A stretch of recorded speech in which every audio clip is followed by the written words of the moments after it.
Thank you very much for your time.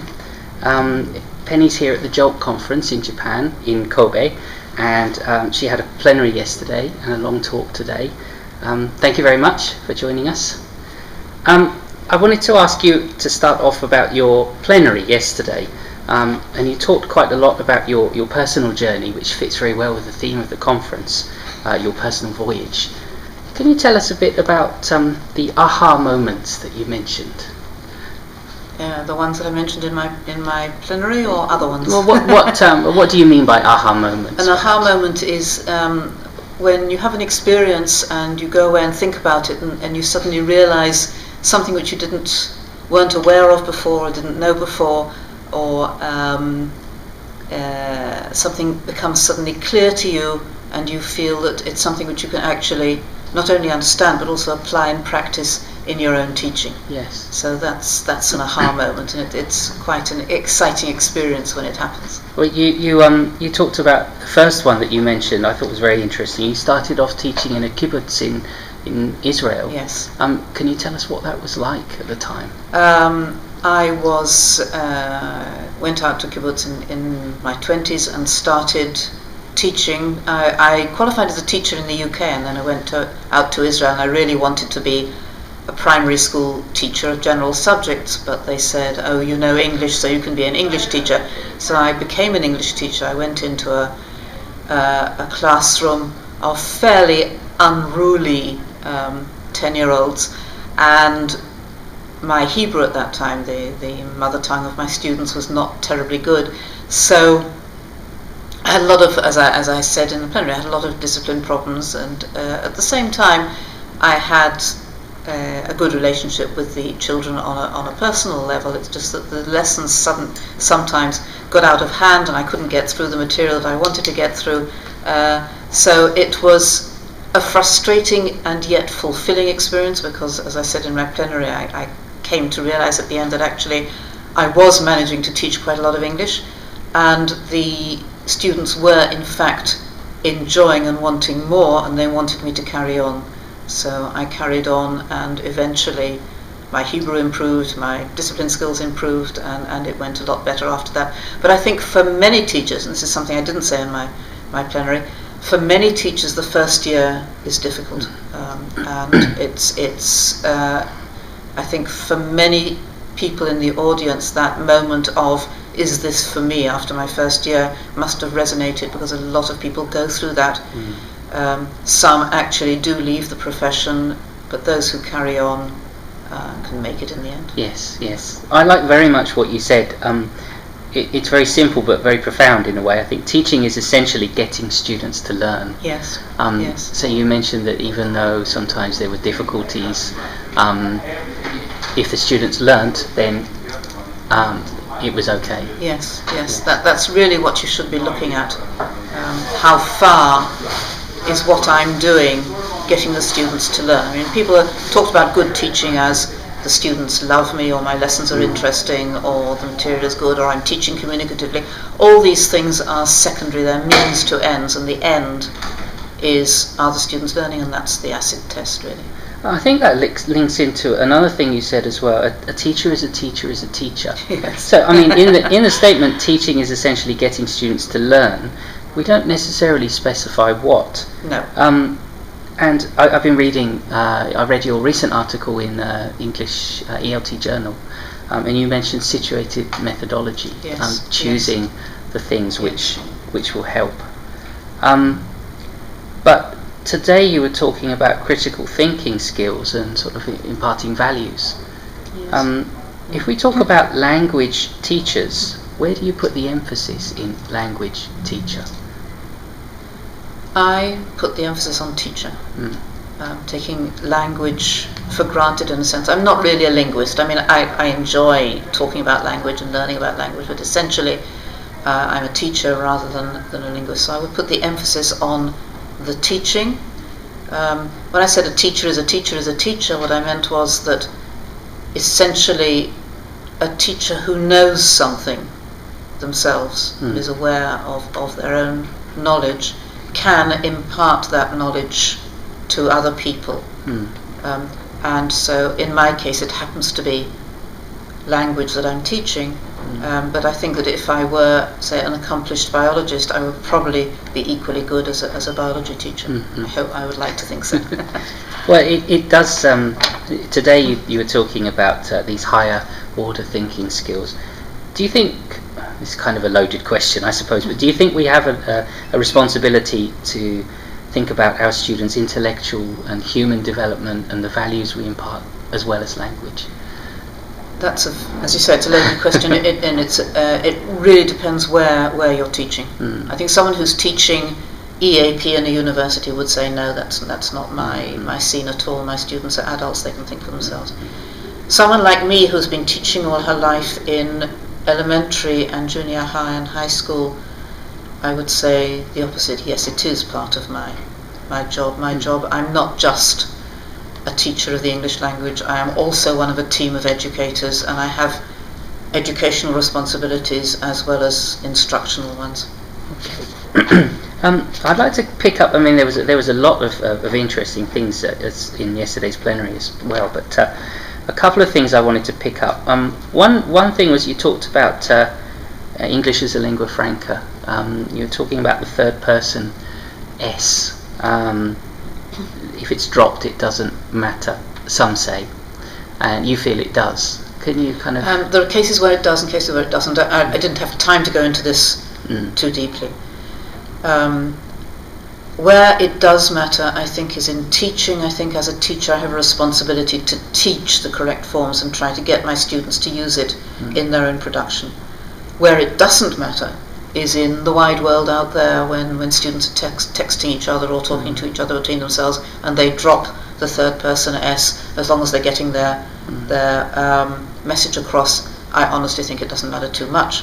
So it depends what you're talking about. Yeah. I was talking about myself as a teacher and what I think should be the emphasis in the classroom, and I think a classroom teacher has a responsibility to teach the students as far as possible the English which is most acceptable worldwide, which is seen as acceptable, standard, whatever, respected, and therefore I would teach these forms while not worrying too much if in my students between themselves speak otherwise. I hope that's clear. Well, yes. I mean, it's a very contentious issue, I think, and it's one of those issues which does inflame kind of emotions to a certain extent. Yes, I had no idea why. There is some sort of political implications to it, I think. But right. what I liked about you is that you said you went to a conference in Vienna and you presented your point of view. You kind of walked into the lion's den, if you like. Yeah. How was the experience? I said I got a lot of flack. I also had people coming up quietly to me and saying, "You're quite right." But the general feeling at that conference was in favour of the other point of view. So of course I was swimming against the stream, as it were. But my point was, in the plenary, the point I was trying to make was that the experience of that conflict, of those disagreements and discussions, enriched me in that they forced me to clarify my own point of view as against an opposing point of view. Yes. And the same thing, you referred just now to the ELT article, the same thing. Yes. If I am rejecting the idea of task-based language learning as the best standard methodology, what does that mean if I'm imposing it, and what do I suggest instead? Yes. And again, the disagreement leads to a clarification, an aha moment, if you like, and an understanding of where I stand and what I believe. Well, I suppose that neatly segues on to your writing, because I think in not so many words you said that writing is also a process of clarification and understanding. And one of your first aha moments became your first book, Discussions That Work. That's right. I'm a very big fan, and I still look at it to this day, all through my teaching career, of your grammar practice activities book, and I still look at it regularly and just refresh myself. Can you tell me how that one came about? That one came about through a frustration with the standard materials I was teaching from in Israel. I was a junior high school teacher at the time. And a lot of the grammar material in my textbooks was these boring old gap fills and multiple choices and sentence completions and so on and so on. And there was nothing which linked them with the more communicative stuff. Students were suddenly asked to write essays or discuss things, and what was happening was they could do all the exercises beautifully, and then when they started talking on their own, they made the mistakes all over again. And to me, there was something missing in the middle there. Firstly, the exercises were boring and they were uncommunicative, and they were not allowing students opportunities to practice and use the grammar features to say their own thing.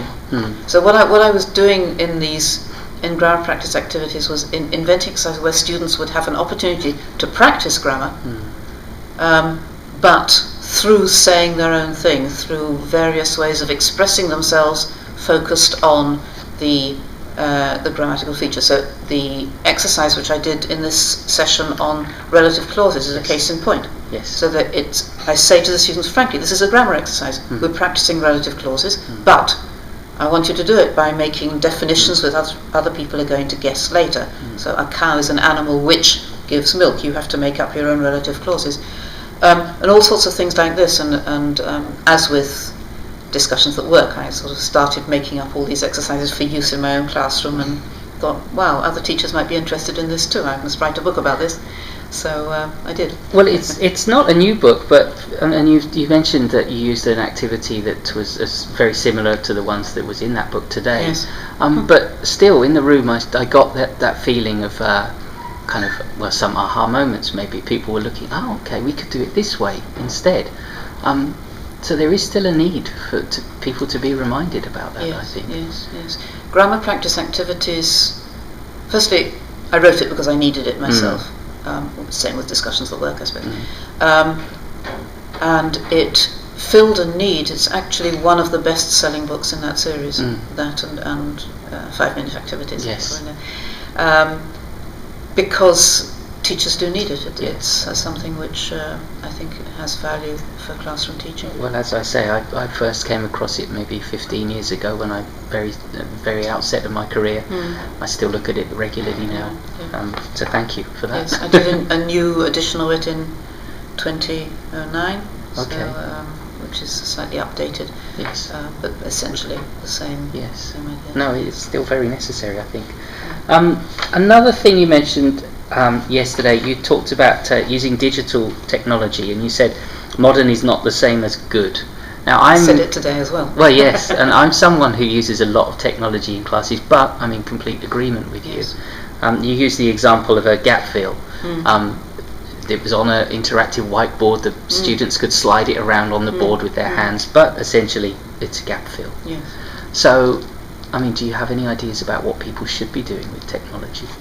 I'm using it all the time myself as well. I think it's what we need to say is not how can I use the technology, but I want to do something in the classroom.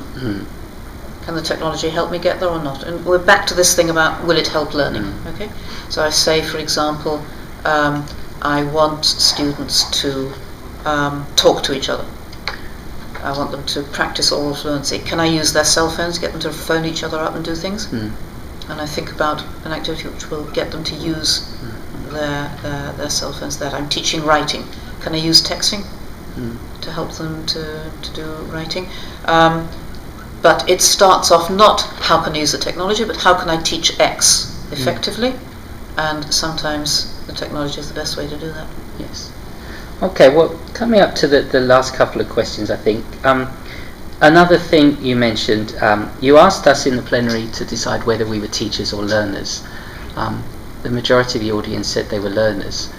I was a little conflicted. I wanted to say teacher, but I'm also a learner. But you said you would call yourself a teacher. Do you think that's why so many of your books have been very practical? That's not to say there's no theory or no research involved, but they are very useful for practicing teachers.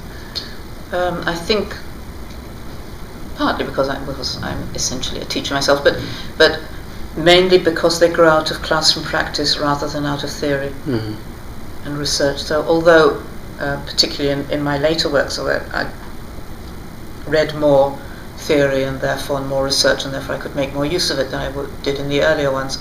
But essentially, the activities, the ideas are coming out of my own experience. I would say about 90% of them are things which I've actually done, and the two activities I did here, the one on the relative clauses and the one on evidence, can you give evidence for something, are things I've actually done in the classroom. And others are things which are based on things I've done, sort of developments or variations of the things I've tried out. And I think the reason why my books are popular is because teachers intuitively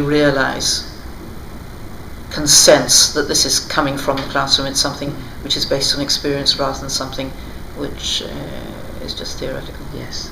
And I suppose that brings us full circle to your first book was Discussions That Work, and now you're working on Discussions and More. Right, which is a new version. Yes. Where I am trying to take what was best out of that early work and add some more to it, take out things which I now feel not so good. People keep coming up to this conference and said, I use this activity and that activity, and out of Discussions at Work, and it was really good. And I'm thinking I must remember that to keep that in the new version, if teachers like it, and the others which are not so successful. Some of it is now based on vocabulary and ideas that are no longer politically correct. I have to take those out and put in politically correct ones. But I'm really enjoying rewriting it, and I'm lucky enough to have Michael Swan to edit it, and he was the editor of the first one, and he's now doing this one, and it's a sheer pleasure, of course, to be working with him, and I hope it'll be successful, but it'll take a year or two to come out, so don't hold your breath. Okay, well, I'm sure that everyone's looking forward to reading it. I certainly am. Thank you very much. Thank you very much.